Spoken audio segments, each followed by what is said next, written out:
જિંદગીમાં તમે ગમે તેટલા મોટા બની જાઓ, મોટા તો એમ કોઈ બનતા નથી, પૈસાથી માણસને મોટા કહીએ છીએ આપણે. પણ આપણે ગમે તેટલા રૂપિયા કમાતા હોય, પૈસા કમાતા હોય, પણ નાના માણસ છે ને આપણા ગામડામાં રહેતા હોય, એમને કંઈ નોલેજ ના હોય ને, એમને ખબર ના હોય ને, તો એમને બી આપણે લઈને ચાલવાનું. આજકાલ સોશિયલ મીડિયાનો જમાનો છે ને, તો સોશિયલ મીડિયાના જમાનામાં એમને બી થોડા જાગૃત કરતા રહેવાનું.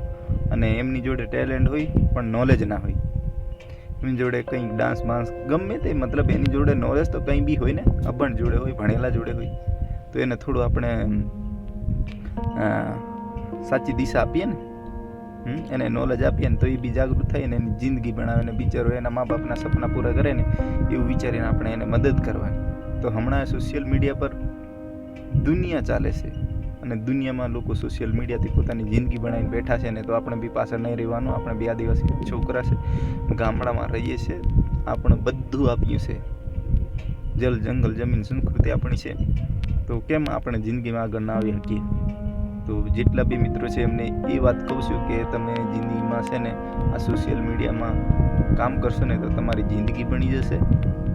પણ સારું કરજો અને સાચું કરજો, અને કોઈને ખોટું લાગે કે કોઈના મનને હાનિ પહોંચે એવું ક્યારેય નહીં કરતા. યુટ્યુબ પર તમે એક વખત કામ કરશો તો તમને લાગશે કે ખરેખર યુટ્યુબ પરથી જિંદગી બની શકે છે. તો આટલું મારે કેવું હતું, અને સોશિયલ મીડિયા પર કામ કરજો, જરૂરથી કરજો. જય આદિવાસી, જય જોહાર.